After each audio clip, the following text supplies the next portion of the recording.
you're breathing through your nose during physical exercise. The benefits are absolutely enormous. There is no comparison. The mouth isn't for breathing. There's nothing in the mouth that serves any purpose in terms of the breath. We can think of the mouth as a hole, and it's a hole whereby air can go straight down your throat into your lungs. Your mouth does nothing.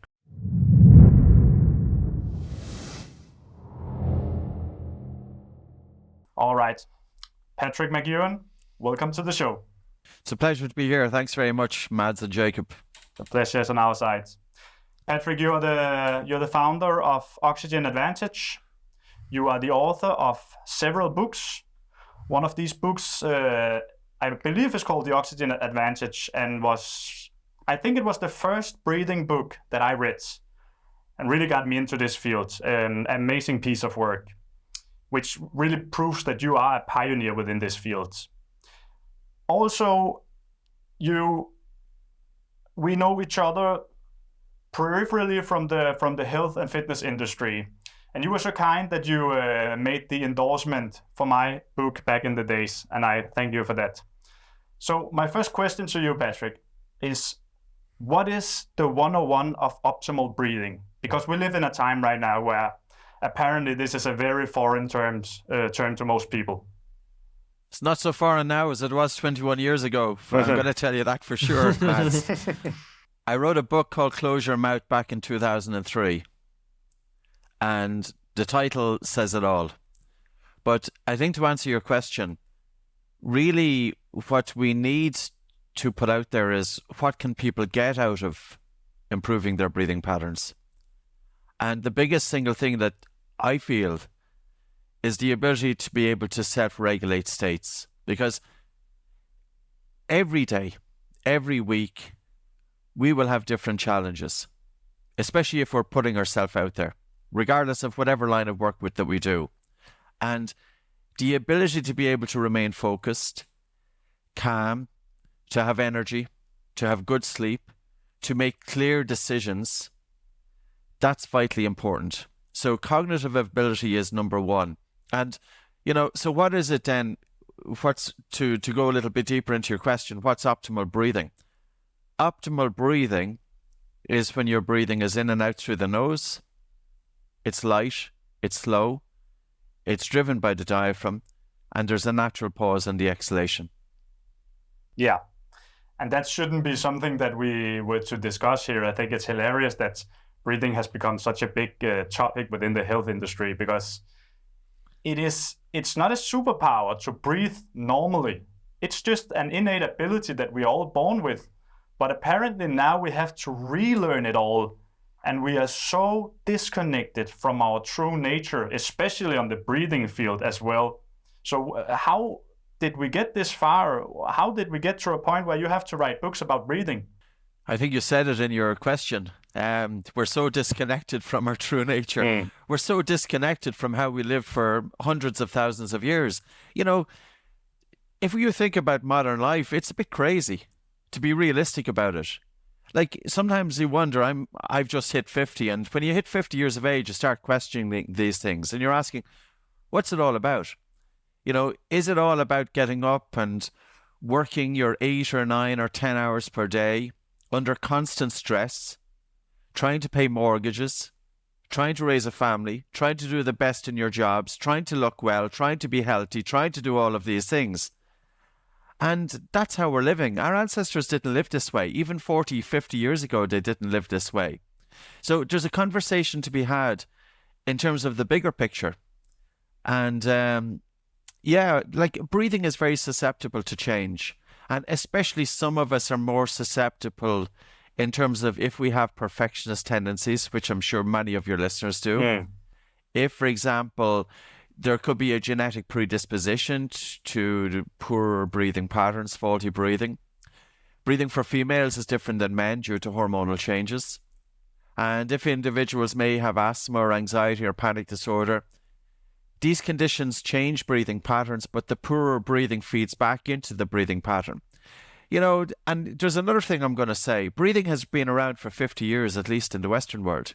It's been around. Yoga has been popular, relatively, since probably the 1970s in the Western world.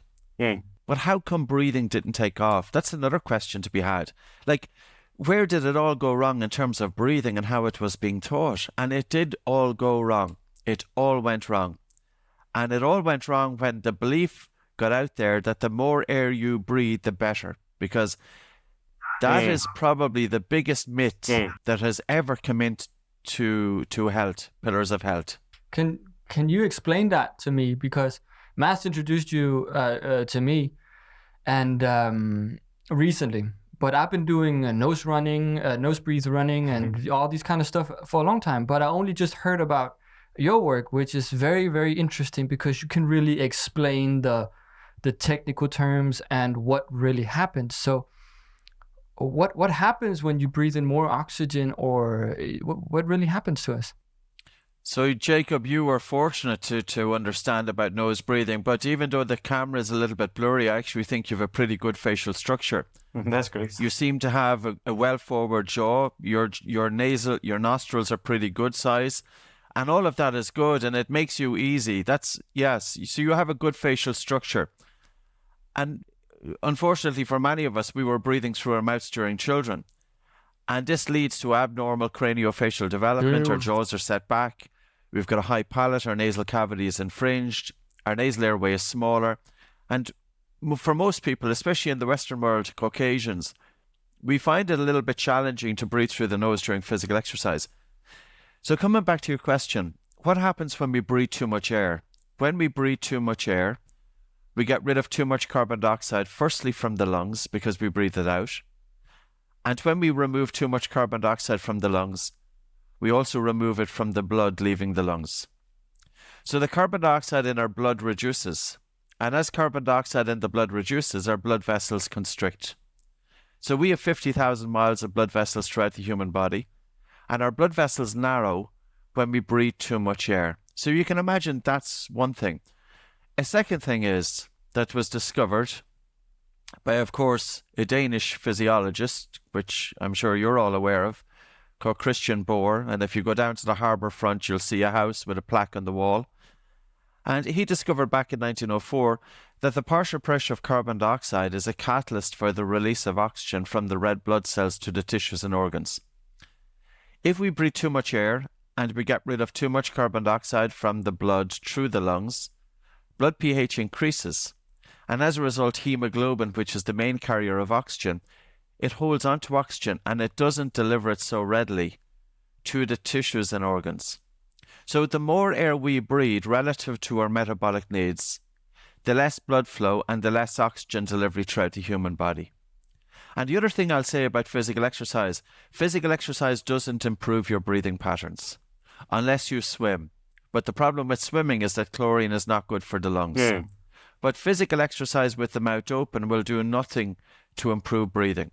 How you breathe during physical exercise is determined by how you breathe in your everyday. And if you have an individual with faulty breathing a little bit up her chest, breathing a little bit faster and harder, having the mouth open during sleep, waking up with a dry mouth in the morning, and having a low breath hold time, which is indicative of faulty breathing, that individual is also going to have faulty breathing during physical exercise. There was a very interesting paper that was published in the Journal of Strength and Conditioning Research. I think it was either in 2020 or 2022.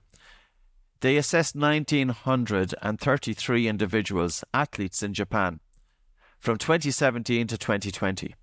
And they found that 90% of them had dysfunctional breathing. And it didn't matter whether these were recreational athletes, young kids, to professional athletes. So they looked at now dysfunctional breathing from a biomechanical point of view.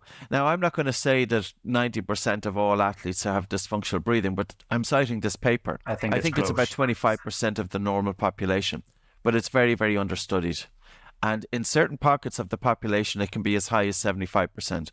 So Jacob, coming back to you're breathing through your nose during physical exercise, the benefits are absolutely enormous. There is no comparison.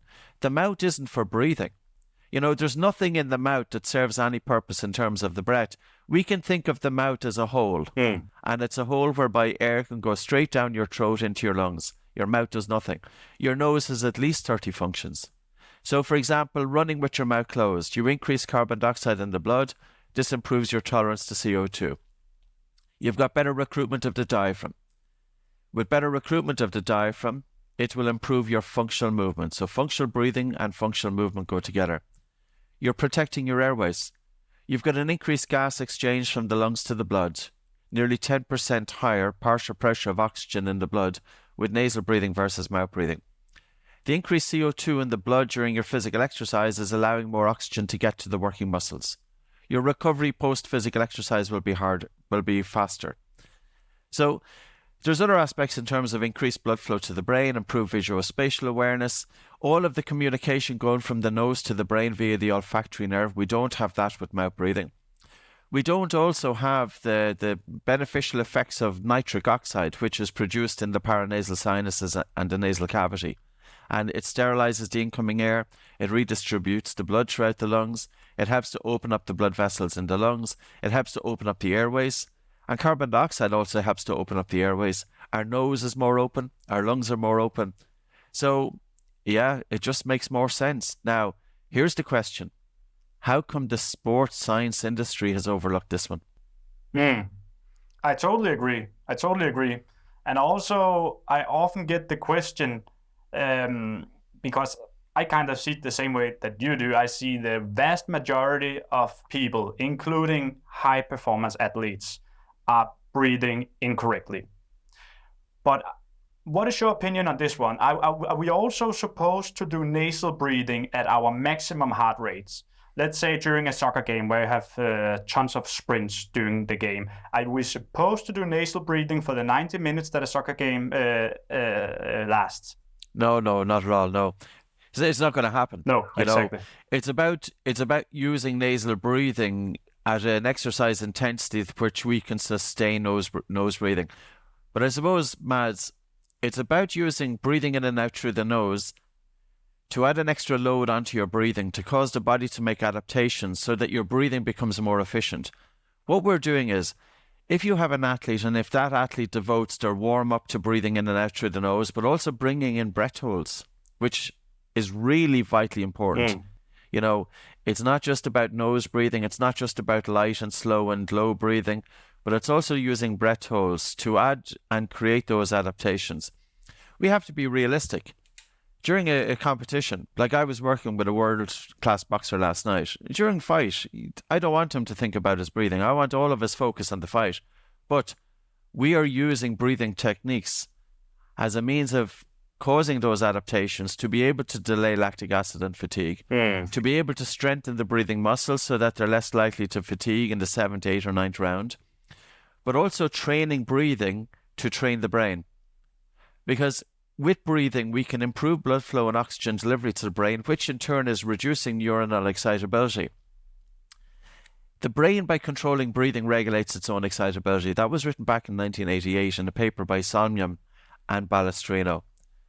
And it's a very important paper because it kind of points to the importance of breathing and control of breathing and breathing volume and, more importantly, carbon dioxide. And too often we forget that. So coming back to your sports, during high intensity, the mouth has to be open. But where at all possible, do your best to breathe in and out through the nose. So that leads me to... We'll take a quick break to acknowledge one of our sponsors, Nordic Kings. I've been taking Nordic Kings products for more than 2 years now in everything from their bone marrow to their beef liver pills. And this is to spike my micronutrient profile without having to take any synthetic multivitamin pills, because I don't like the taste of organs. So this solution provides me with the exact same nutrients that I can get from the organs without having to eat them. And they're of course made from the highest quality, organic, grass-fed and free-range cows. And this is exactly why I've chosen to partner up with Nordic Kings for so many years now. Because I prefer quality over quantity and always nature first. You can save 15% off your next order by heading over to nordickings.se/en and use the code HOLISTIC15. Why are we able to breathe through the mouth? Because that's also a question that I get all the time. And yeah, maybe you that's should a good question. Maybe you should just answer that one. I think just the mouth is there for an emergency. You know, it is like when we're born, we're not able to mouth breathe. And it's probably after a few months that the soft palate, is it the soft palate drops or the epiglottis drops? But something drops anyway so that the infant can actually breathe through their mouth. So our mouth, it comes back to, like, the best answer to that question is, what does your nose do to breathing? What does your mouth do to breathing? That, you know, it's coming back to that. It's your mouth pretty much is only an entry point for air to come straight into your lungs. So it's there for times of an emergency. Yeah. And mouth breathing during rest is a stressor. You know, any of us have to do is look down at our chest, take the breath through the mouth, and we will see that when we breathe through the mouth during rest, we breathe faster and we breathe more upper chest. And faster and upper chest breathing contributes to a stress response. Whereas nose breathing, the resistance imposed by the nose during rest, helps to slow down breathing and especially slow down the speed of the exhalation to initiate a relaxation response. So in terms of heart rate variability and recovery, it's going to be much better with nasal breathing, both during rest and during exercise and sleep versus mouth breathing. Yep. I actually have done quite a lot of nose breathe running, like years back and stuff. And it is more uncomfortable in the beginning, but as soon as you get used to it, it's actually very comfortable. And you can feel it. It's almost like breathing through the mouth is a luxury, you know, after you've done nose breathe running. And I feel like that's what it is. It's an emergency if you really have to outrun a lion or something like that. Well, or you really have to, you know, exert your max, you know. But when you are training, or when you're trying to get better, or when there's no danger, when you're not in a boxing match, why don't you try to do the hard way? Because the worst case is that you'll be in better shape once the dangerous situation comes. Do you know what I mean? Mm-hmm. I mean, that's how I see it. But it is kind of like breathing through a bag. For the people that haven't done it. Or a straw. Yeah, a straw, or like how I see it. I actually did it yesterday. And I kind of see it as, you know, when you breathe through like a plastic bag in a way, until you kind of like just accept it and just go with the flow. Then it's super. Yeah, I can definitely feel the benefits of that for sure. See, your ability to sustain nasal breathing during exercise is going to be influenced by three factors. One is your nasal airway size. The second is your Bolt score, or breath hold time. And the third is your level of fitness.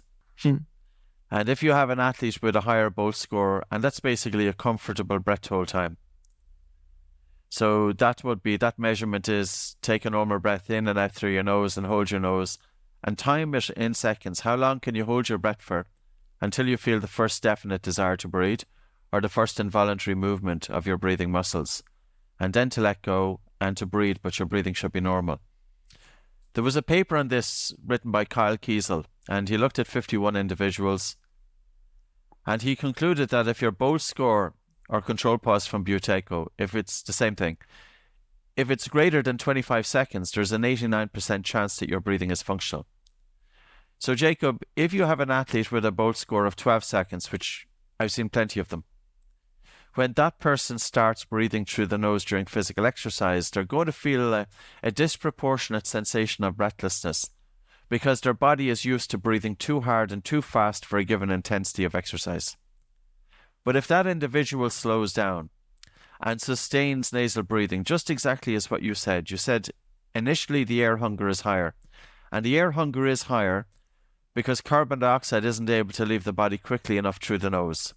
And because there's a buildup of carbon dioxide in the lungs and blood, and carbon dioxide is the primary stimulus to breathe, you feel that increased sensation of air hunger. However, we want to expose the body to carbon dioxide, to increase carbon dioxide, to improve the tolerance of the body to carbon dioxide. And the benefit of that is that it's easier then to sustain nasal breathing, but also you're training your body to do more with less. Now, what's the benefit of that? Well, you've more gas left. You're not going to gas out too soon, but you've more reserve in the tank. And that's very important, because every time we take a breath, it uses oxygen. Our breathing muscles during rest consume about 2 to 3% of our oxygen. During fairly intense exercise, it's about 10%. During high intensity exercise, it's about 15%. But if we are over breathing, it will increase that, maybe 20%, 25%. So we have to think about, the human being as an efficient being. What can we do with a given level of air? That's a question that we should be asking. Tell us about the Bolt score, Patrick, because I think it's very relevant to what you're saying right now. Yeah, it's a very simple, it was developed by a Ukrainian doctor back in God's 1960s, and he was working with sick patients, and his name was Dr. Buteyko. He noticed that his patients who were sick, they breathed fast and hard. And it wasn't as if they're having a panic attack or hyperventilation, but their breathing was noticeable. He asked the question, was it their sickness that changed their breathing patterns, or was it their fast and harder breathing which fed back into their sickness? So he developed the means then of a simple assessment tool to determine their breathing patterns. And you're sitting down for, say, about 5 minutes with normal breathing. So don't change your breathing beforehand. And you need to feel fairly relaxed doing it as well. So do it in your own time. Mm. You take a normal breath in through your nose and a normal breath out through your nose, and just hold your nose. And you're simply timing it in seconds. How long does it take until you feel the first definite desire to breathe? It's basically how long does it take before your brain reacts to the fact that you've stopped breathing? Because if you stop breathing, at some point your brain is going to react. And your brain will react maybe by sending an impulse to the diaphragm or by creating a slight stress, a sensation of air hunger. But the main thing with the Bolt score is that when you resume breathing, it should be normal. And the key is that the Bolt score should be greater than 25 seconds, minimum, and ideally 40. And what could such a stressor look like? Because I'm practicing the test frequently with my own clients, and a lot of these clients have a very hard time defining what such a stressor is. So maybe you can define what that could be. Yeah, the main point is the involuntary muscle, the involuntary movement or contraction of the diaphragm is very important, but not all people will experience that. So then we're looking for this first definite desire to breathe. Now, the other point is that maybe we should think of it this way. How long can you hold your breath for and still have normal breathing when you resume breathing? Yeah, that's a good one. So if you hold it for too long, you're not going to have normal breathing. Mm-hmm. Now, maybe you might let go too soon and say, okay, you measure it and your Bolt score is 15 seconds. And you're saying, okay, I'm wondering, could I hold my breath for a little bit longer? Wait a minute. And this time, hold your breath for 17 or 18 seconds and see how is your breathing at that point. Is it still normal? Okay, if it's still normal, then you know that your Bolt score is more towards 17, 18. But maybe it could be 20. So wait a minute and then deliberately hold your breath for 20 seconds and see if your breathing is normal. In other words, that you don't have to take in a bigger breath at the end of the 20-second breath hold than before. So sometimes there's a little bit of trial and error. Yeah. But honestly, I wouldn't really care about getting it absolutely perfect. It's only an indicator. Mm. And it's not just about measuring the Bolt score, but it's also looking at our breathing pattern. Our breathing shouldn't be effortful. Our breathing shouldn't be fast. Our breathing shouldn't be upper chest. There should be a natural pause at the end of exhalation. So in other words, dysfunctional breathing is the same pattern of breathing as what we would experience if we get into a difficult situation. I think that's the best and easiest way for people to remember it. How do we breathe when we get into a difficult situation? Our breathing speeds up. It gets harder. It gets faster. It gets irregular. We sigh more or we stop breathing. We have the mouth open and we feel air hunger. So that's how we breathe during a difficult situation. But those same traits are the traits of dysfunctional breathing. Now, and here's another thing. Well, if we're breathing like that all the time, what's that doing to the autonomic nervous system? Mm-hmm. And this comes back to the very first thing that we spoke about today. The ability to change our breathing to self-regulate. And that is vitally important. Mm. We'll take a quick break to acknowledge one of our sponsors, Functional Self. Functional Self isn't just another health store, it's a lifestyle. I've been taking many of their supplements for years now, including the MagTech Magnesium, which contains 3 of the most essential magnesium types there is, and this makes me sleep like a rock. To the Rosita cod liver oil, the king of fish oils, which is a rare, unprocessed fish oil naturally high in vitamin D and A. And this is actually one of my favorite products. I've been using it for many years now, and I'm even giving it to my 2-year-old daughter. Functional Self offer a carefully curated range of biohacking tools, supplements, and functional foods that are scientifically proven to restore optimal health. So if you're serious about taking your health to the next level, check out the full range at functionalself.com and save 10% off your first order by using the code HOLISTIC10. I've heard about this. I've heard your stuff and self-regulating, up-regulating, and down-regulating, correct? Now, Yes. what situation fits the two? Because sometimes for me also, because I'm not an expert, but I like to do the exercises, I'm not 100% sure when should I do the different, when should I down-regulate, when should I up-regulate? If you eat, what should you do? When you sleep? Or how at what time should you down and up-regulate? Yeah, down regulation, I'll start with first. That's always when you want to recover. And like if somebody trains hard or if you're working and if you're feeling stressed, regardless of what you do, this isn't just for athletes, of course. Down regulate is something that we would definitely do in the evening time. Or you can even do it before meals. Because when you down regulate, it's easy to down regulate. Breathe in and out through the nose. And one, you could breathe light. Take a very soft breath in through the nose and a really relaxed and slow, gentle breath out. And by breathing soft in and a relaxed, slow, gentle breath out, the purpose is to breathe less air into the body, to create a tolerable sensation of air hunger, which indicates that carbon dioxide is increased in the blood. And carbon dioxide stimulates the vagus nerve, which causes the heart rate to slow down, and the brain interprets that the body is safe. And when you do that exercise for 3 or 4 minutes, typically, if the air hunger is comfortable, you will have increased watery saliva in the mouth and you feel sleepy. And increased watery saliva in the mouth is telling you that your body is ready for the digestion of food. Mm-hmm. Feeling sleepy, your body is telling you that you're ready for sleep. See, the brain needs to feel safe. The body needs to tell the brain that the body is safe before we go to sleep. The brain is here for a great purpose. It's to make sure that we survive as a species. But if we're agitated or if we're overstimulated or we've worries, we've got anxieties, the brain doesn't know the difference between a real event and an imagined event. Our body is reacting the same way to all of those worries and anxieties and rumination of thoughts and all of those imagined events that we think that are taking place. Well, yes, the events may not be real, but the body does not know that. And that's why we can't fall asleep so readily when our mind is agitated. And this again is where the mobile phone comes in. All of that scrolling with useless information and almost that, it's such a pity that millions of people are held captive to big multinational platforms which have designed their platforms in a way to hook these individuals. Imagine waking up in the morning and saying to yourself, today I'm going to give 3 hours of my time to make sure that a big multinational company is going to make plenty of money on the back of my attention.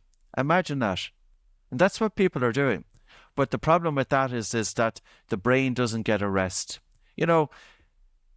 When I was growing up, of course, we didn't have mobile phones, which was probably the best thing because when we were bored, we were bored. Yeah. But that was our downtime. So there were times that we were stimulated mentally and then there were times that we were totally at rest. Kids today, they don't have downtime.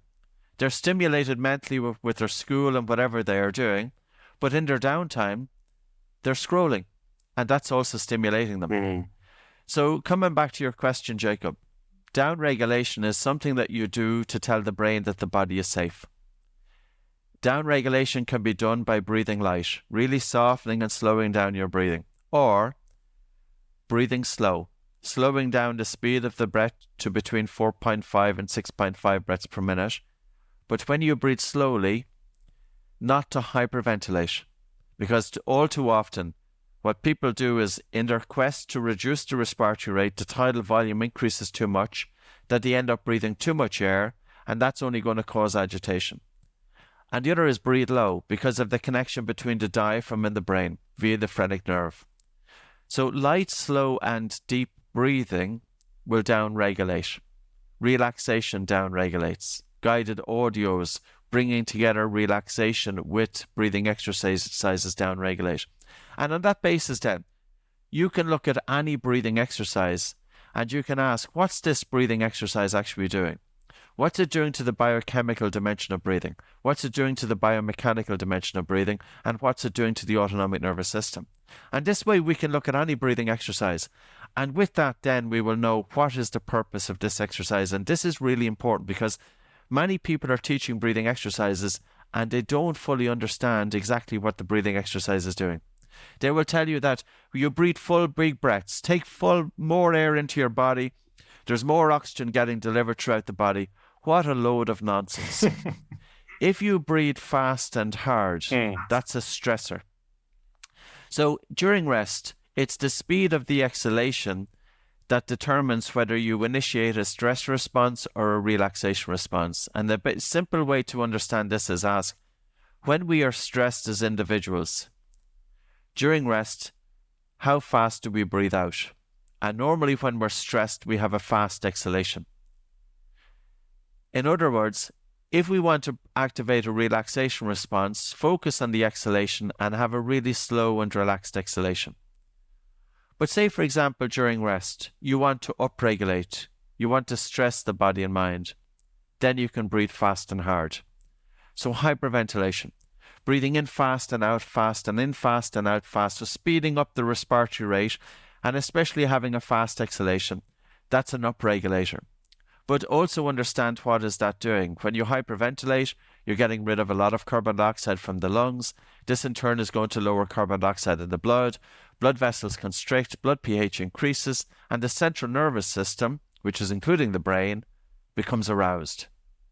So it is a stressor. Physiologically and psychologically, it's a stressor.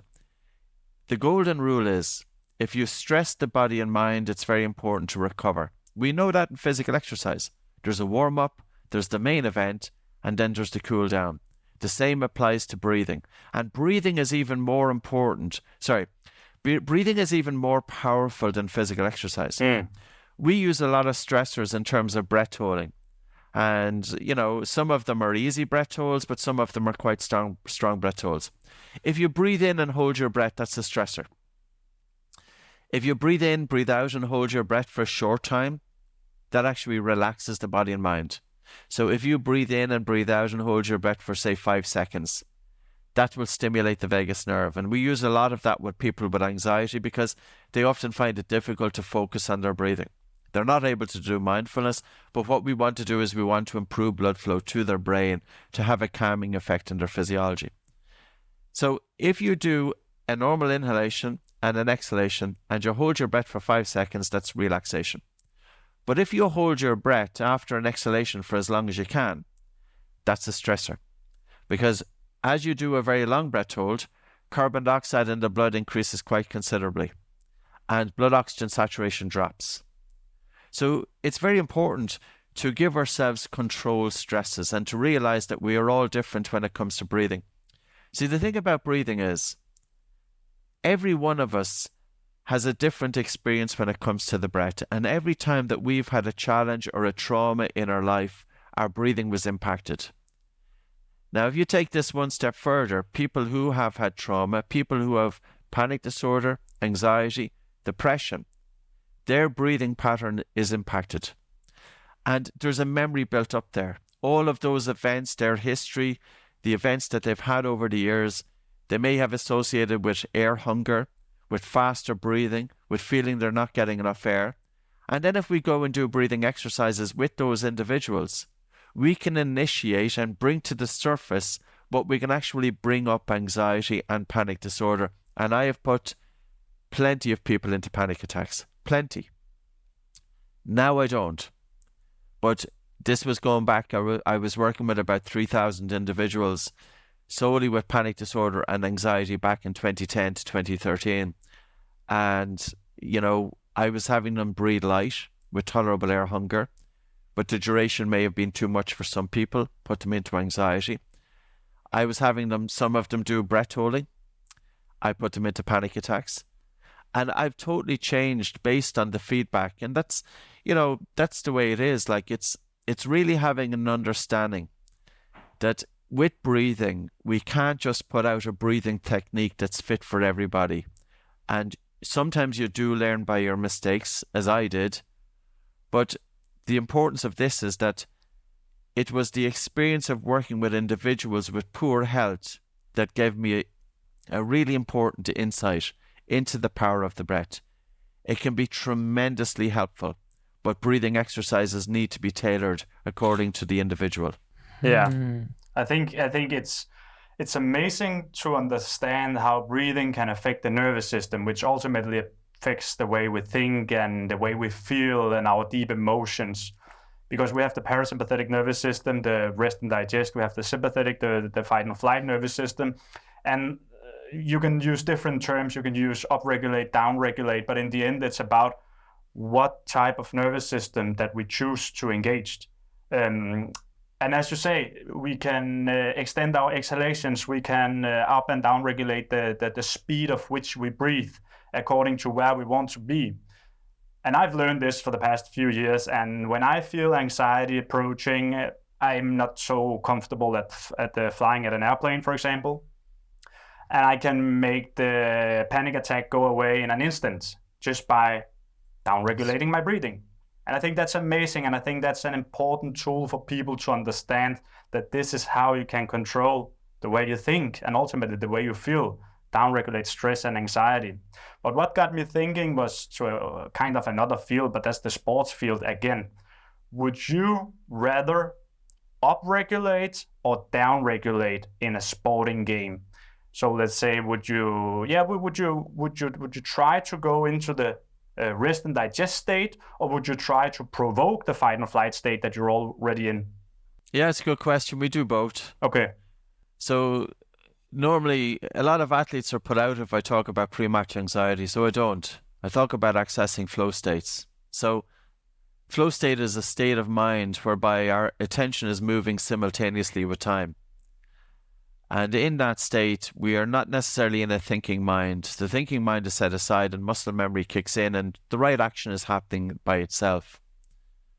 So many people, especially in today's world, the problem is not that we need to upregulate them. We actually need to downregulate them.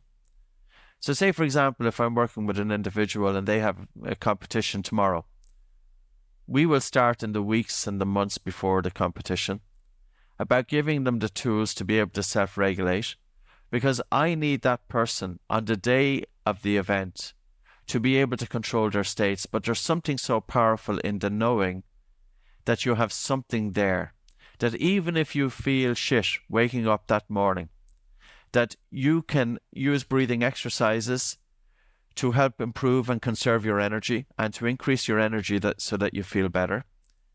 If you're feeling that you're too ramped up, and maybe you're a little bit anxious, pre-match anxiety, that you can use a breathing exercise to bring everything down. But I think it's very important to incorporate it into the warm-up as well. So normally we do the warm-up for the first, say, 10 minutes. Breathing nose, breathing low and breathing slow. There's your down regulator. And you're getting people out of their heads. And you're doing physical exercise during the warm-up. It's a light enough intensity. Of course, they're warming up. But you're also having them conscious of breathing in and out through the nose to increase carbon dioxide, to increase blood flow and oxygen delivery to the brain. Breathing slow to improve alveolar ventilation and gas exchange, but also in terms of slow breathing to help dampen the stress response. Breathing low with the connection between the diaphragm and the mind. So to incorporate it during the warm-up, but we don't want an individual going out too relaxed, so then we do a couple of breath holds. So we do 2 easy enough breath holds. So as they're warming up, it's going from nose slow, low breathing for the first 10 minutes, then into 2 easy breath holds as they're moving. Doesn't matter what they are doing. Take a normal breath in and out through the nose, pinch the nose or hold your breath if you can't pinch your nose, and hold your breath for 10 or 15 paces. Then resume normal breathing for about a minute or so and do it again. And then after that, after about a minute or so, start doing your strong breath holds. The strong breath holds are to stimulate the spleen, to release red blood cells into circulation. The strong breath holds are to increase blood flow to the brain. The strong breath holds are to open up your nose and open up your lungs. Because the strong breath holds also are to stop thinking, because when you do a strong breath hold, your mind naturally stops thinking. We have to think about the warm-up. The warm-up isn't just about preparation for the muscles. The warm-up should also be preparation for breathing and preparation for the mind. And that's really what a warm-up should be. So coming back to, I suppose, Mads, if an athlete or if an individual is waking up feeling pretty lousy due to jet lag, we spend a lot of time down-regulating them to conserve energy, to get their energy going then. And, it really depends on the person, but in general, though, we would bring that warm-up for everybody. Now, and I would agree with you. You talked about a flight. I have a flight to Australia tomorrow morning. Every time we'll have a challenge. And I had a challenge last May. I was on live national television and I was being interviewed by four or five people. Can't remember, was it 4 or 5? Yeah. In any event, the interview went on for an hour and a half. I was brought to the studio at 12 o'clock that day. I was left in a room till 5 p.m. At 5 p.m. I was brought into where I was going to be interviewed, but they left me standing outside the door for 7 minutes. That was all designed to put me off. Wow. And as I was standing outside that door for 7 minutes, knowing that I was going in to face these 4 or 5 individuals with 7 cameras, my heart rate started speeding up. And one of the guys said to me, one of the production assistants, he said, "Take a deep breath." I said, "No." I said, "I'm not taking any deep breaths." I brought my attention into my breathing. Nobody seen what I was doing. I just stood there. I took a soft breath in through my nose and a really relaxed and a slow and a gentle breath out. And by taking that soft breath in and really relaxed and slow, gentle breath out, my body is telling my brain that I'm safe. My brain realizes that I'm safe within a few seconds. All it takes is about 30 seconds to a minute. And my heart rate starts coming down. I have my attention on my breathing. I put the critical mind aside. I walked into the room. And I will genuinely say I was ready to go through a brick wall. Now, that's where breathing and the power of the breath and the knowledge that I knew that if something was to happen, I could fall back on my breathing. Right. And there's a tremendous comfort in that. But 25 years ago, Mads, I would have buckled under that pressure. We spent 12 or 14 years in formal education and I went to business school. We weren't taught to deal with stress. We weren't taught how to self-regulate. We weren't taught how to concentrate. We weren't taught how to hold our focus. We weren't taught how to improve our cognitive ability. And this is where breathing comes in. So I think it's a tremendous skill, but I still can't understand why the young kid in school, the teenager, the corporate worker, the sports person, why they haven't been taught it. And I feel that the people who have been teaching breathing, they have messed it up. And yes, not nice to be critical about it, but breathing has been around for a long time. It's been around for 5 decades. If it was taught correctly, and if people were genuinely getting and feeling and experiencing the power in the breath, and knowing that, coming back to Jacob's question, yes, I'm feeling pretty lousy, I need to recover. I want to upregulate, here's a way to upregulate. I want to open up my nose, there's a way to do that. I want to improve my blood circulation if I've got constantly cold hands and feet, or if I've got brain fog. I want to increase blood flow to my brain. I want to quieten the mind.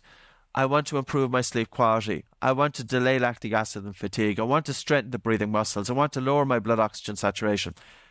There's so much we can do with breath, and it's having that understanding. Do you think that the reason it didn't catch on to people and people don't understand the power of this is because it was too much in the spiritual realm with yoga and meditation and stuff, so that people that are in the corporate world, they don't see the benefits of it because they They see it as something that, is associated with a different kind of environment, that they're like, this is woo-woo stuff. We don't do that. Do you think that that's the reason, or if we just have to speculate a little bit? Yeah, I think it's part of it. I think you know what? I suppose the people who are very left of field are often the ones that will take a chance and they see something before mainstream. So if you think, Jacob, most of us, we go through the school education system, we go into university, we go into mainstream jobs. Breathing is not a mainstream job. Breathing is left of field. I was fortunate enough, I wasn't mainstream, but I went into breathing. But most people who do go into breathing tend to be left of field. And the personality is always going to come into the instruction. If you look at any breathing technique, or even how an individual is teaching a particular breathing technique, it will be based on their personality. If you have an extrovert, you'll see an extroverted breathing technique. If you have an introvert, an introverted breathing technique. So I think the communication was that it wasn't delivered in a way that was meaningful to the person who was listening. They didn't get it. And we don't need the paraphernalia of the robes and the beads and the open sandals and all of that stuff either. So the language that we use is very important. Another aspect of it as well, the idea that it's useful to be taking these full big breaths. I have recently written a book with another yoga instructor. I'm not a yoga instructor, so I wrote a book with a yoga instructor, Anastasis Tanzi. And I also then reached out to Magdalena Kramer. She wrote a PhD thesis on breath in yoga. So this is her academic thesis.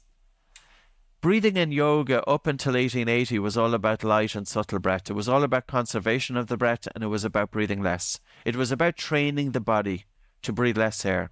It was about improving the chemosensitivity to carbon dioxide. It was about improving the tolerance to CO2. It was about reducing, the chemosensitivity. Come 1880 in Europe, there was an idea that the more air you breathe, the better. It took root as part of this thing called the hygienic movement. People were dying with tuberculosis, and the idea was that if you took these full big breaths, germs wouldn't spread throughout the body. So this idea started in Europe. Take these full big breaths, only in 1880. Now, bearing in mind that yoga is around, depending on what you read, it could be 10,000 years old, it could be 5,000 years old, it could be 2,500 years old. Regardless, it has been around a long, long time. And all that time, up until 1880, it was about breathing light with conservation of the breath. And we know the stories, Some yogi masters, they were holding their breath comfortably for 180 seconds. They were able to slow down their metabolism, their heart rate, etc., to the point that they were clinically dead. They were able to bury themselves underground and survive long periods of time. Well, some of them didn't make that one. And in 1880, this idea about taking the full big breaths, it then travelled from Europe to India. Probably because India was under the control of the British Empire. And it changed. It's absolutely crazy how it happened. And it's also... Because the way I look at it in yoga is as well, yoga has an enormous power to go beyond what it's already doing.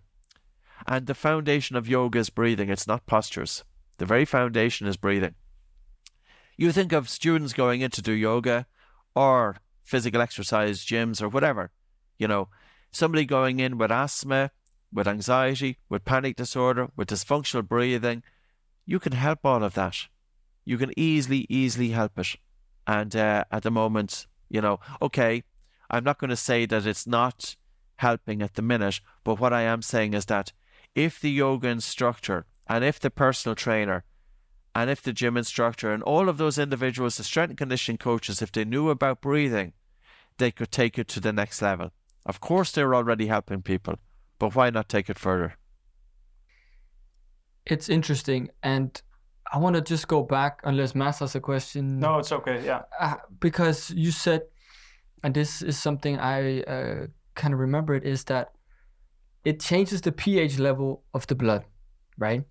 And when you said that, I was like, wait, isn't the pH level in the blood also responsible for many diseases, like for instance, cancer?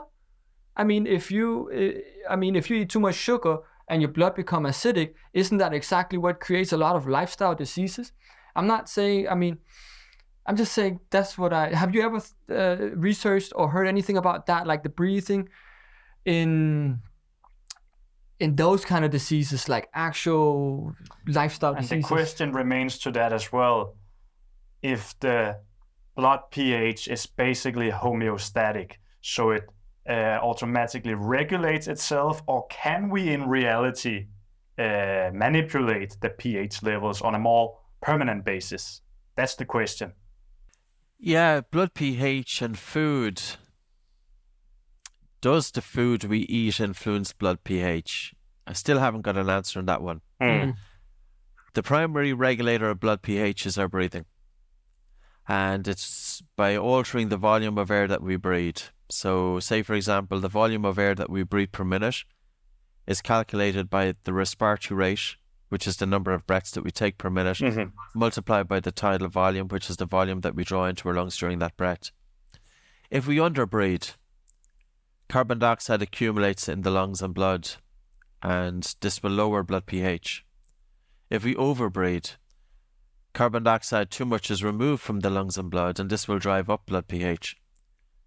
The human body doesn't want too high or too low. The human body needs normal at 7.365. If we hyperventilate, the blood pH can increase, and I've seen in one paper by Cox back in 2014, hyperventilation has increased blood pH to 7.75. We die at 7.8 blood pH. Yeah. If blood is too acidic to 6.8, we die. So the boundaries are quite narrow. Well, it's not really quite narrow, but it's within this scheme. It's 6.8 to 7.8. So homeostasis is 7.365. So I think your question, though, is interesting, Jacob. Yeah. Stress contributes to inflammation. Yeah. And inflammation contributes to disease. And I don't think anybody can question that. This is also what I'm thinking, is because we always talk about anxiety and depression in our society, and the suicide rate is going up. But another thing that's also going up is all of the lifestyle diseases, which is also in some way a result of that. Because if you are depressed and if you are anxious, what do? You eat a lot, or you get bad habits to cover that feeling up. And if you are able to change those feelings just by a breathing pattern, maybe that's the key to reversing that, that this bad pattern that we got into as a society. I mean, this is just a speculation. Yes, I would agree. And this is the bigger picture. You asked about spirituality earlier on. Like, what is spirituality other than our ability to connect with life? That's spirituality. For me, it's the degree to which we are outside of thought, the degree to which we were able to experience life. And we experience life when we are outside of thought. If we're stuck in our heads, we don't experience life because we're in dream world. We're stuck in our heads. You can walk down the street and it could be the most beautiful street, but if you walk down the street stuck in your head, thinking, you're not experiencing the street. Yeah. Or if somebody gives you a beautiful meal. So true. In order for you go to a Michelin star restaurant. In order for you to experience that meal, you need to be able to see it. You see the colours, you see the organisation on the plate. You need to be able to smell it. You need to be able to taste it. You need to be able to feel it. So spirituality is the essence to which we are out of the mind.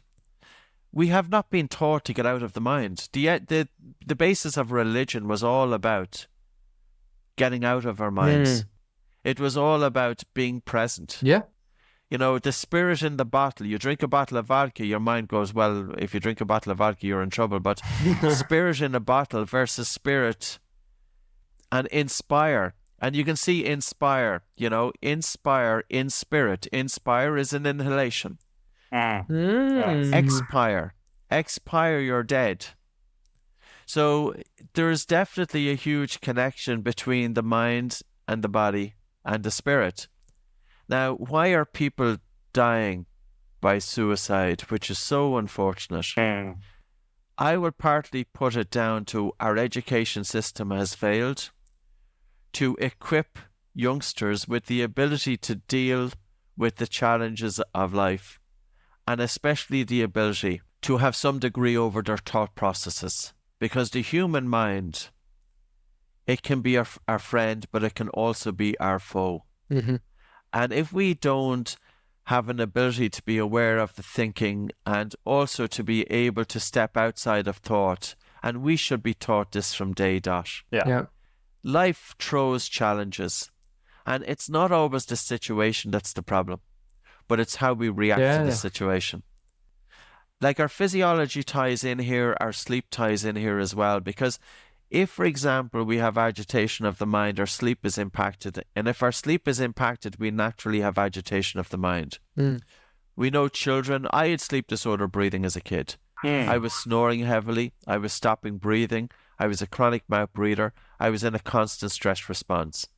You know, and we're sending these kids into school and we're expecting these kids to do well academically, and they are not going to do academically, because we know children who are tired have 10 times learning difficulty. Not once or twice, but 10 times. We also know that children who have sleep disorder breathing, it affects the development of their brain. And this increases the risk of autism, ADD, ADHD, and other conditions.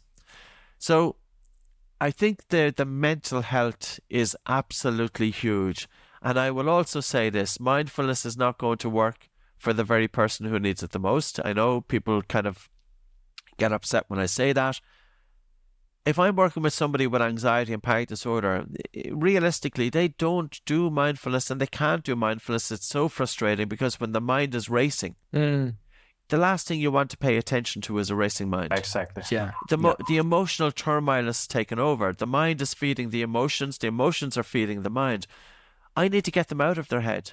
We do breathing exercises, or even just go for a walk with them out closed. And this is where cold water immersion can be very important, because when you're in the cold, you surrender to it. But again, the dose has to be controlled to the individual.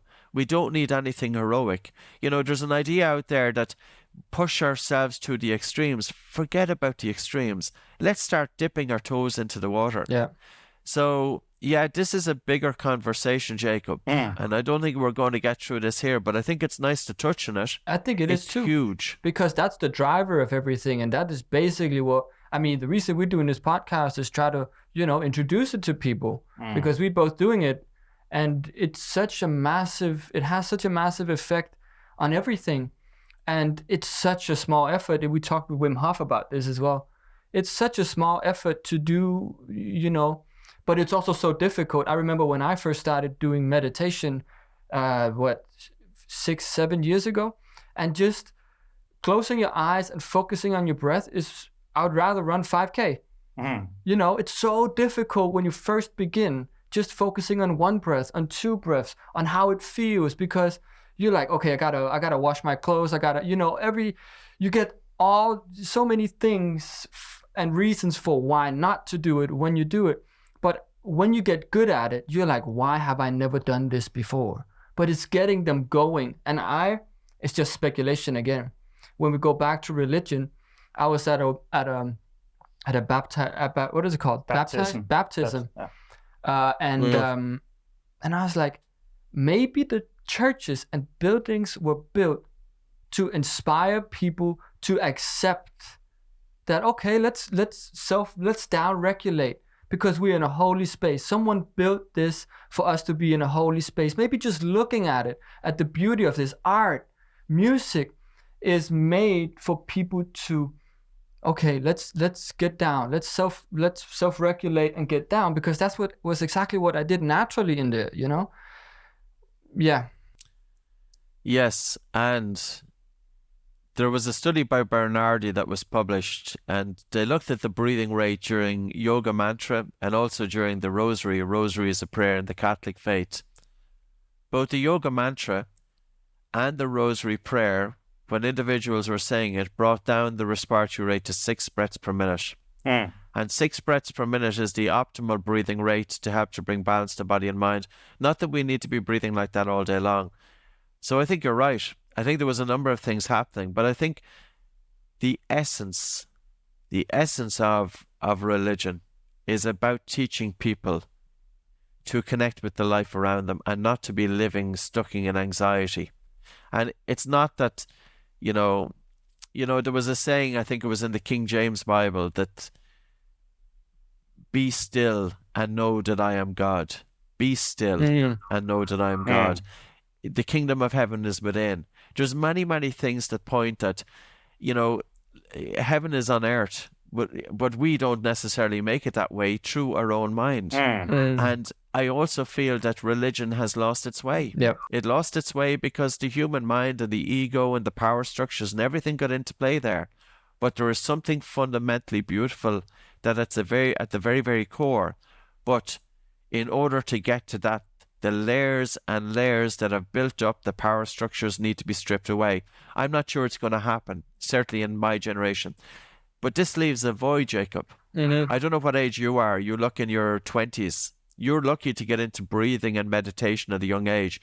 It is challenging, but what I would say to people is we need to make it accessible to the individual. You say you go for a 5K run, do it with your mouth closed. Automatically, you're going to be bringing your body and mind into balance there. But how about doing your run without your attention stuck in your head? In other words, go for your run, but use your run not just as a training for the body, but also for breathing, but also for the brain. Run with every cell of your body. As you're running, disperse your attention throughout the body. Don't run with your head. As you're running, connect with the life that's around you. And this is how we bring this into our everyday life. I did my 30 minutes. I'm not an athlete in any shape or form. I only do 30 minutes of exercise a day. I do it in the morning. And if I don't do it, it doesn't happen, unfortunately, because the day takes over. So I do my 30 minutes, but I do my best to do my 30 minutes with my focus on my breathing, because that's my meditation, but it's also my brain training and it's my breathing training. So, there's ways that we can do it, and this is part of our journey too. I think it's important to cover what we can do to reverse the damage that's been done, but also what can be done to affect the children from an early age as possible. You said you were a dysfunctional breather. I were for sure a dysfunctional breather. And I don't know anyone who weren't dysfunctional breathers. So it's definitely an issue here. I guess we covered what you can do as a regular person to get a better breathing pattern. But I guess the most important thing we can do is to affect our children to not go through the same dysfunctional, shitty habits that we did. And personally, with my own daughter, who is approaching 2 years of age, like you say, they're born nasal breathers. So we don't have to teach them not to breathe with their mouths, because they know. We have to teach them not to begin breathing with their mouths, not to use pacifiers all the time, which discourages their facial expression and function. And are there any other tools that we can do to affect the children in a positive way? I think paying attention to their sleep is very important. There's many things that we can do. It's not easy, Mads. It's not easy. I'm going to say that straight off. Do you have I think kids? It's very important for parents to... Pardon? Do you have kids? I do. I have one child, and she's 13. So my journey with her was I always made sure she nose breathed. And we actually did use a support. I was using my own version. We have a tape called Myo Tape, which we use for kids. So I was using my own version back in the day since she was a young child to make sure that she was nasal breathing. And I also brought her to a functional dentist to help expand her palate because she was missing one tooth. So she's got quite narrow jaws and she would have had overcrowding of teeth. So we've been expanding and working on her palate. Teaching her nose breathing, of course, that's fundamentally part of what I do. Is she 100% a nose breather? No, she's not.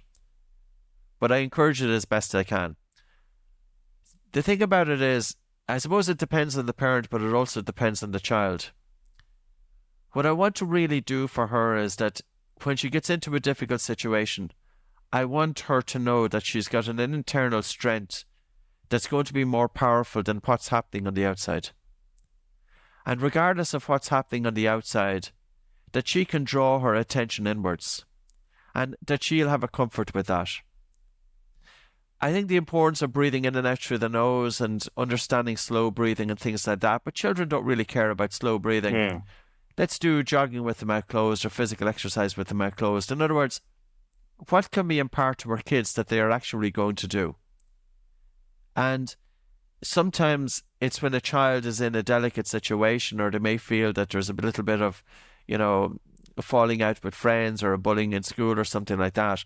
That's when you give them the tools to be able to cope. And this is a tremendous time, because if we can give children the tools to be able to cope, and I don't want to smother her either. She plays sports. She goes out and plays hurling, which is an Irish game. Hurling is an amazing game, even though most people don't know of it. It was developed about 2.5 years ago. It's played with sticks, and it used to be played by warriors. Instead of warriors fighting each other, they played hurling. And it's tough, and she gets knocked down. And there's times she does well, and there's times she doesn't do well. And there's times that, she gets hit by a stick and it's sore. And the sports field is a tremendous arena for developing the skills of life. We live in a terribly comfort society, and it's not easy, like we give her everything that she needs. She gets much more than I got. We had no financial growing up. We had nothing, pretty much. Ireland was a basket case economically. Now it's not, but it was in the 1980s. It was a basket case. So we had nothing. I suppose, what can we do with our kids other than give them the tools to be able to set them up for the rest of their life? But they have challenges. Yeah. And I'm not sure, in terms of the whole social media and mobile phones and artificial intelligence and what's coming down the track. I really don't know. I can only do so much that I can do. And I would say this: we have to do our best with our kids, but at the same time, we don't want to be overly, that we make it a big problem. And I don't know if I'm explaining that. And there's times that, my child turned around to my wife and she said at one point, Patrick, all he says, Dad, is he's saying that breathe through my nose all the time. So there's where I went a little bit too far. Yeah. And it's kind of a balance. It's a balance. Kids are kids, so we do the best that we can do. Yeah, that is an interesting topic, because as I see it, it should be one of the most important things you learn in school. It should be on the curriculum in school. There should not be, of course, you should be teaching them, but as well, people that are your kids, I don't have kids, but I can see that, and I know that. You can't teach them the same thing as a coach can teach them, or a teacher can teach them. They can say different things, That should be in school. You should have that as a part of the curriculum, and it should be one of the first things. It should be, you come to school and you should say, oh, fuck, we have breathing again. It should be that much that you have it, that it's just on your, it's on your backbone, because it's that fundamental, especially now with AI, with social media, because that stuff is just going to spike the anxiety and depression, because we never had that before. And the only antidote to that is self-control, whereas breathing is one of the main components to that. But I don't think we should be teaching breathing. I think it's insane that we are even teaching breathing. I think we should resolve our dysfunctions that creates poor breathers. We should find the root cause. We shouldn't be teaching people how to breathe. We should resolve the underlying issues that are causing poor breathing, whatever that is. I think it's office working, living in chronic stress, technology, whatever. I think that's what we should base our education on. Yeah, that's even better. But that's also more difficult. It is, Mads, but I don't know if it's an easy one, because you know what? There's too many vested interests in the current scheme. Yeah.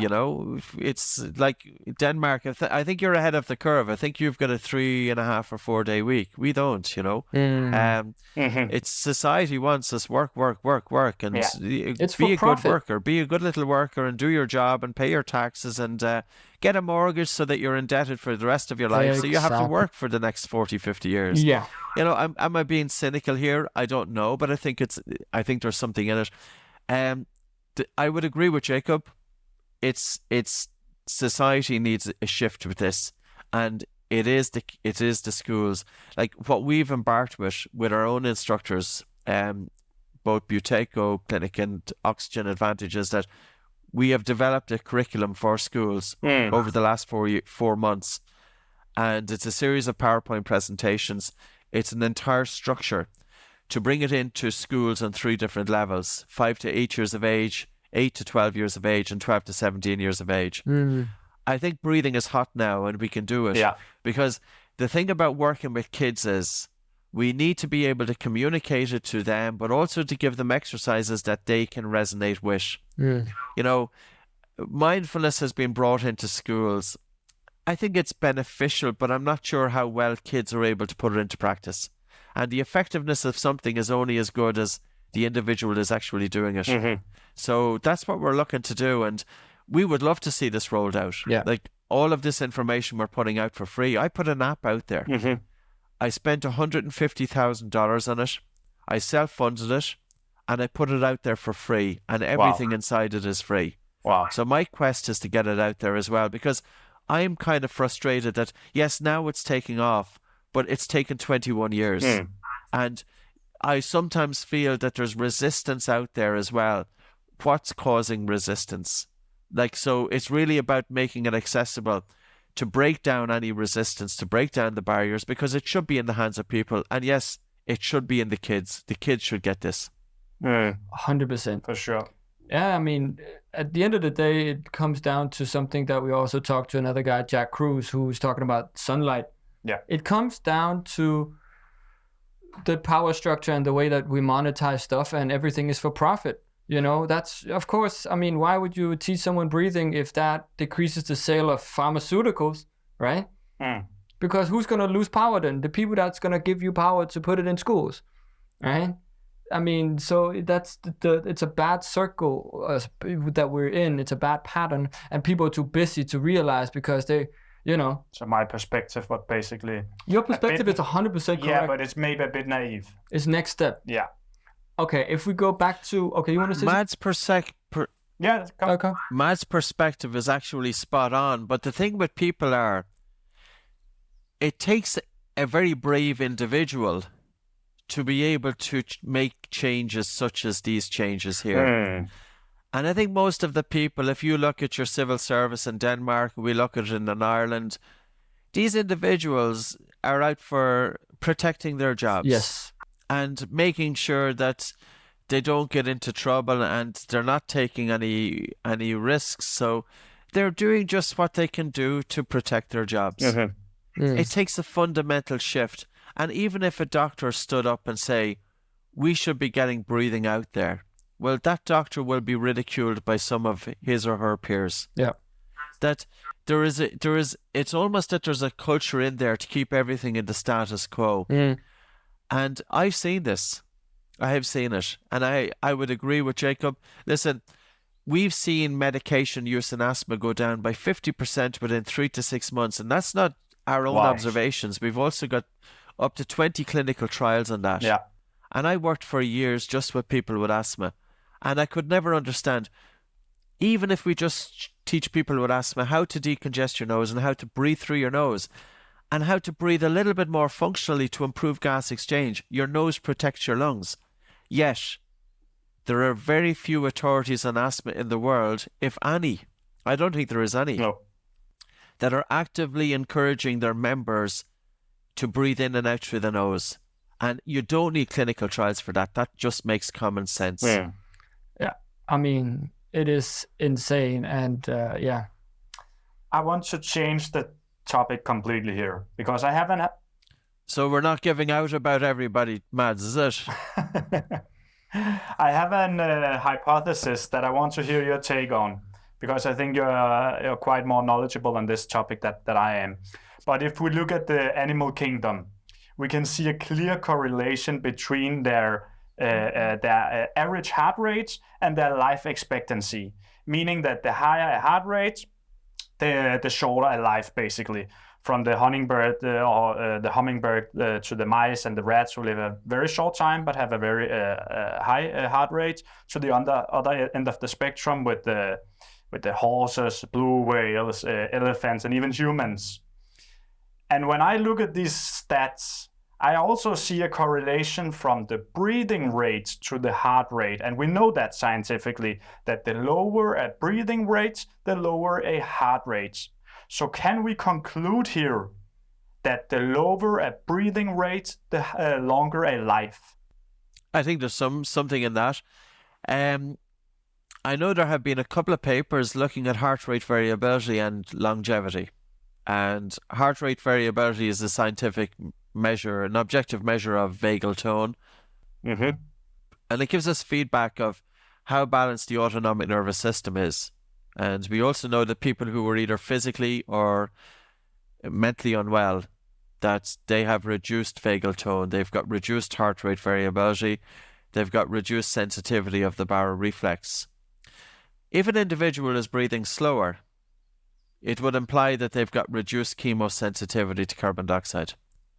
And with that, then, they will have a stronger sensitivity of the baroreflex. In other words, the pressure receptors in the major blood vessels are more sensitive to fluctuations in blood pressure to maintain homeostasis. That implies good cardiovascular health. And we know that individuals who are physically sick, and this is any chronic condition, diabetes, for example, epilepsy, COPD, asthma, that they have got an increased sympathetic drive because of their condition. And they'll have reduced sensitivity of the baroreflex, but they're also more likely to be breathless and to breathe faster and harder. Mm-hmm. So there is a connection. There's a connection between our breathing and our heart rate variability, and there's a connection between our heart rate variability and our longevity. Our breath and our cardiovascular, the respiratory and cardiovascular system are interconnected.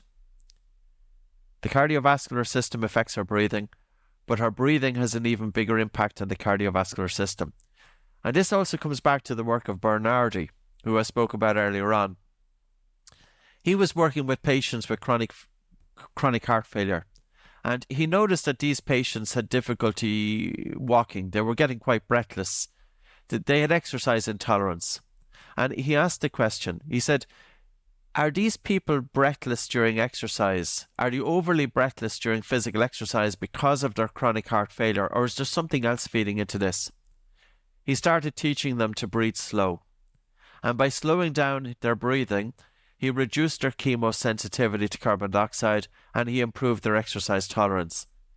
Now, there's also a direct connection here, because when you slow down breathing, you help to improve the sensitivity of the baroreflex, which in turn is modifying the chemosensitivity to carbon dioxide. In a nutshell, the human body is complex and interconnected. So I would agree with you. Mm-hmm. Yes.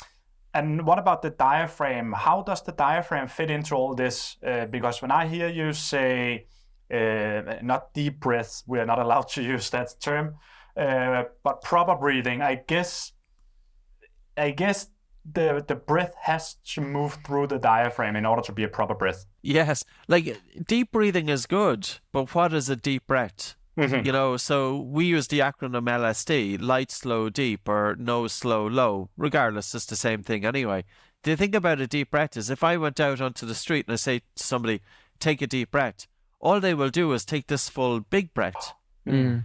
It's not necessarily a deep breath. So we actually do want deep breathing, but deep breathing without sacrificing the biochemical dimension of the breath. You don't have to have good recruitment of the diaphragm. You don't have to sacrifice the biochemical dimension and hyperventilate in order to have good recruitment of the diaphragm. This goes back to your 2-year-old. Mm-hmm. Your 2-year-old child is breathing relative to their metabolism. That would be in a healthy child. They don't have an idea in their head of the importance of taking these full big breaths. It's the same with the animal world. There's no cow, I'm out in the countryside. There's no cow or horse out in the field, and they're out there hyperventilating because they believe it's good to be taking these full big breaths. The animal is naturally breathing in and out through the nose unless it's sick, and it will be driven primarily by the diaphragm breathing muscle. So the diaphragm breathing muscle provides a very, very important role. Mm-hmm. By breathing with good recruitment of the diaphragm, it's very important for the emotions. It also helps to improve venous return to the heart, which is very important for output. It also provides stabilization for the spine. 50% of people with lower back pain have dysfunctional breathing. And also the relationship between good breathing from a biomechanical point of view and movement. So if an individual has dysfunctional breathing, they are more prone to dysfunctional movement and they're more prone to injury. And of course, you know that, Mads. Mm-hmm. For sure. So interesting. But is there anything we can do to ensure proper diaphragmatic breathing? I have a lot of specific movement-related techniques, but from a more breathing perspective, can we breathe in a certain way so we are sure that we breathe through the diaphragm? The first one is start off with nose breathing. Okay. Nose breathing naturally improves recruitment of the diaphragm. I'm not going to say that all nose breathers are good diaphragmatic breathers, but I am going to say that you're much better off breathing through your nose than breathing through your mouth, because mouth breathing typically activates more the upper chest. There's a number of breathing exercises that we use, even in terms of taking a normal breath in and out and holding your nose, and holding your breath for about 10 seconds. And as you hold your breath, you try and breathe in and out so you can actually feel movement of the diaphragm. Breath holding can be quite good because you have the involuntary contractions of the diaphragm as well. The very purpose of lying on your back with your knees bent or standing with lateral expansion and contraction of your lower ribs. But I think we can sometimes fall short that we do need manual manipulation, and I don't have any skill with that. So it's really about bringing together breathing exercise. We use about 26 different breathing exercises. But it's bringing those together, especially if you've got somebody, I'm not sure about the term diaphragm release, but in order to help engage optimal movement of the diaphragm, to bring together physical with breathing exercises. In other words, a physical therapist or a physiotherapist, or the movement that you're doing as well. I think the two coming together is a good marriage. Okay. According about blocking the nose and blocked nose. I was talking to my girlfriend yesterday, and she said, as I was telling her about it after I listened to all your stuff this whole week. I was really, okay, you really have to breathe through the nose. It's so important. So she said she can't because she has a blocked nose. And I was like, there is a technique for that. And then I saw there's a technique. Can you explain a little bit about that technique? Because maybe some people that are listening are like, well, I can't even breathe through my nose. It's blocked all the time. Or, and I got a surgery for it 10 years ago. People have deviated septums, etc. Yeah. Like, it's very common to have a deviated septum. If you see my nose, it's like a banana. So I can still breathe through it, though. So you can have a deviated septum. Maybe 60% of the population has. The question is, do you feel comfortable breathing in and out through your nose? There's a couple of different techniques to help. And I suppose we need to help identify, why is the nose stuffy? Is it because of a mechanical obstruction such as a deviated septum, or is it just because of inflammation? That the blood vessels in the nose have swelled up and we want to help them constrict. There's 3 ways to help open up the nose. So you can choose, Jacob. One is by holding the breath. And breath holding, you wouldn't do this if the female is pregnant. You breathe in through your nose, out through your nose, hold your nose. And even if you were just jogging up and down, holding your breath, and you're jogging, holding your breath, and continue holding your breath until you feel a moderate air hunger, even a stronger air hunger. Let go, breathe in through your nose. Do that, wait a minute with normal breathing, and repeat again. Repeat it about 5 times. The nose is opening up. The second thing about the human nose is that the more you breathe through it, the better it works. The third way to help open up the nose is actually to do physical exercise with your mouth closed. Because the human body senses that when you do physical exercise, you will need more air because of an increased metabolic rate. More oxygen needs to come in and carbon dioxide needs to leave the body. The human body will naturally open up the nose to assist with that. And this also points that the mouth is not for breathing during exercise. Because when you do physical exercise, your nose naturally opens up in anticipation of the increased ventilation. And the third way, Jacob, if you would like to try it out, is of course sex. So there's 3 ways to do it. And there's clinical trials. The one on sex came out about 6 months ago or maybe a year ago now. Really? So you'll find a paper on PubMed on it. So you have 3 options there. That's interesting. Sex helps unblock the nose. Yes, it does. And I'm not sure if you have to have your mouth open or closed during the practice of it. I haven't figured that one out. You can use your myotape. Yeah. Yeah, correct. Interesting. I actually used that myotape last night when I was sleeping. And it's super good. I've tried before with duct tape where I make this little roll and put here. But I woke up in the middle of the night almost choking. So that was not. And after that, I didn't do it. But I used yours. And it's super good. I actually woke up in the middle of the night wanting to open my mouth. And then I kind of closed it again. And it's just, yeah, it really works. Can you talk a little bit about the importance of that when you sleep to keep your mouth closed? Also because we don't really control that. No, it's hard to tell whether it's closed or not. Yeah, we can't really do anything, like we can't control ourselves when we sleep, but it's still super important, right? Oh, I think it's vitally. I think all of the stuff that we spoke about is out the window if we wake up with a dry mouth in the morning. And a dry mouth indicates that we have been breathing in and out through our mouth during sleep. Of course, it affects our dental health, it affects our upper airways, but it affects our sleep quality. Because if we're mouth breathing during sleep, we tend to spend more time in lighter sleep and less time in deep sleep. We tend to snore more, and we're also at a greater risk of obstructive sleep apnea, and that's when we either stop breathing during sleep or we have a reduction in the flow of our breathing during sleep. I have been using tape of the mouth with my own clients for about 21 years. We always had an issue with young kids because I never felt comfortable, but at the same time we had to help give them a support to make sure that they were breathing in and out through the nose. And I'm talking about children over 4 and even better over 5 years of age. The thing about having a tape that surrounds the mouth that's elasticated to pull the lips together is that it's safe. And it's safe for children, and that's why we brought it out, but it actually then became popular with adults. And we brought it out about 3 years ago. Now, most recently in 2022, there was a paper investigating mouth taping during sleep in sleep apnea.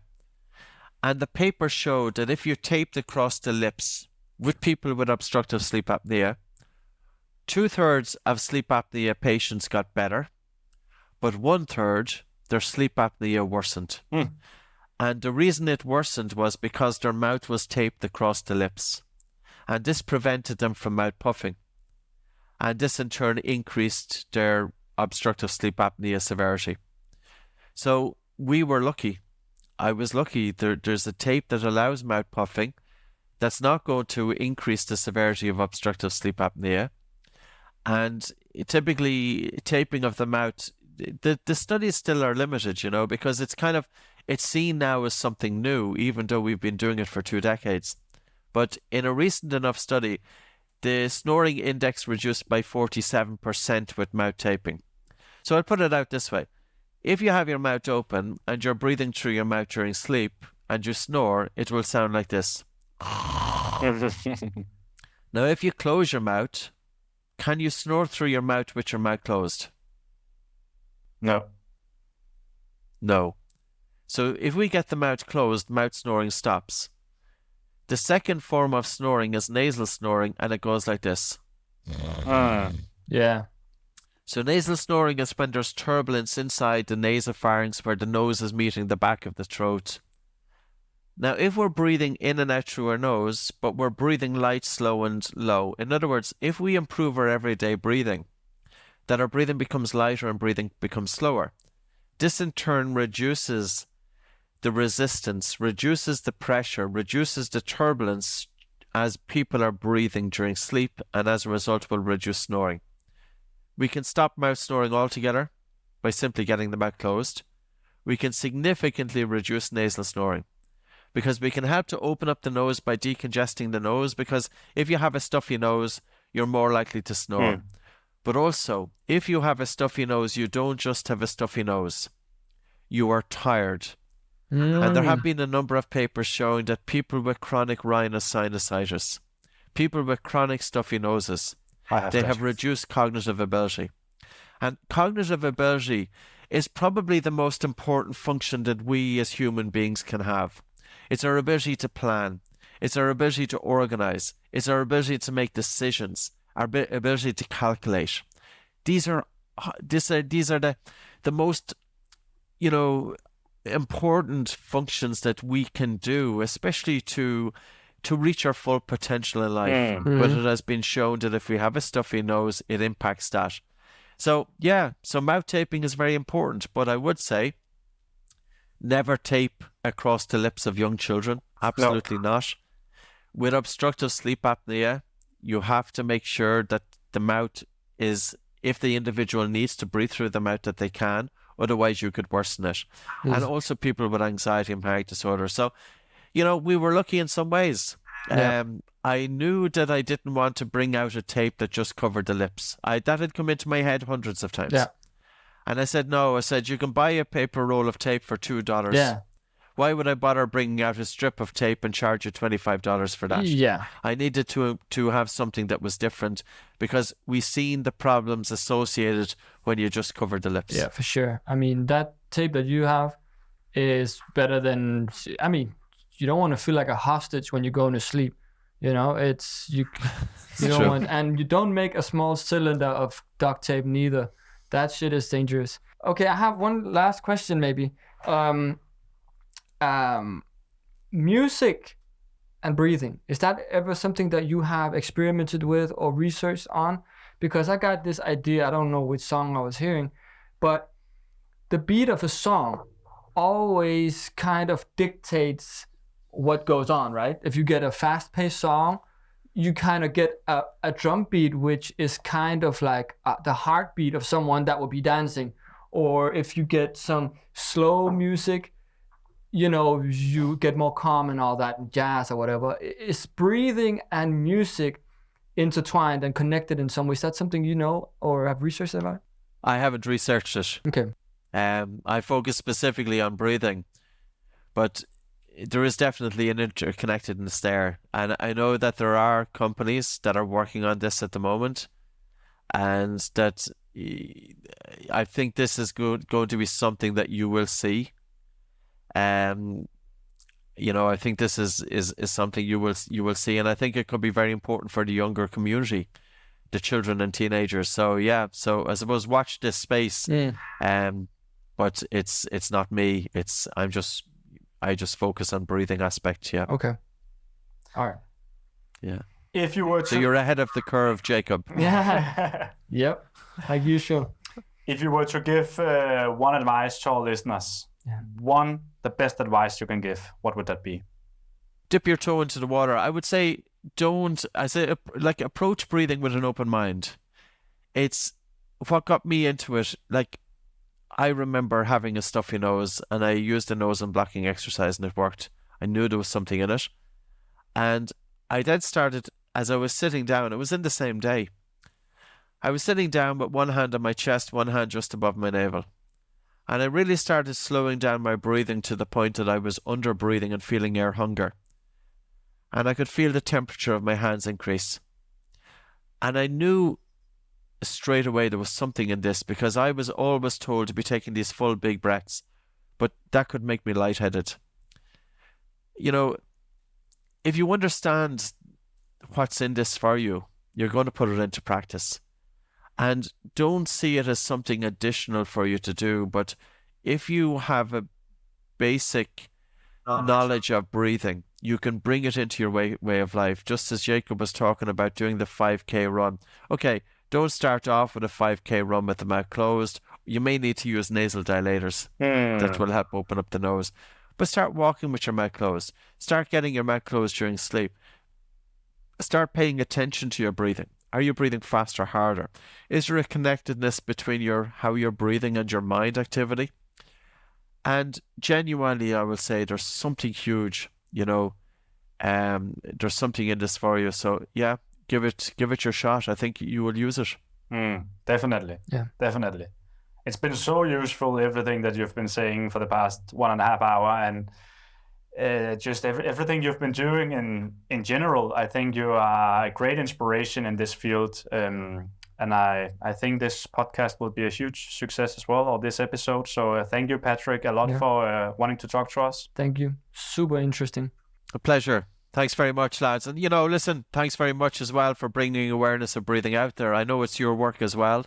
And this is where it's happening. And bringing it out to the people, it's tremendous. And yeah, it's great. And it's free.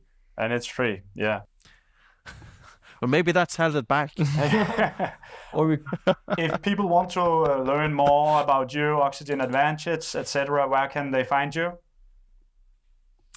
I have a number of books. I have 10 books out there on breathing, different topics. I've also got an app, Oxygen Advantage. We have Instagram, we've got YouTube, we've got Buteco Clinic. So we've a lot going on. We've got Sports Mask, quite a lot going on in the breathing space. And yeah, it's all there. There's a few guided audios as well with relaxation. I suppose this is where I brought in a little bit of music with a guided audio. They're all free. They're up on YouTube. One for exam preparation for kids, one for perfectionist tendencies, one for musicians, one for athletes with flow states. So yeah, I try and put out a lot of information just to show people, this can help you. Amazing, Patrick. Amazing. Thank you so much. Thank you a lot. And we'll see each other. And have a great day. Pleasure. Thanks very much, guys. See you, man.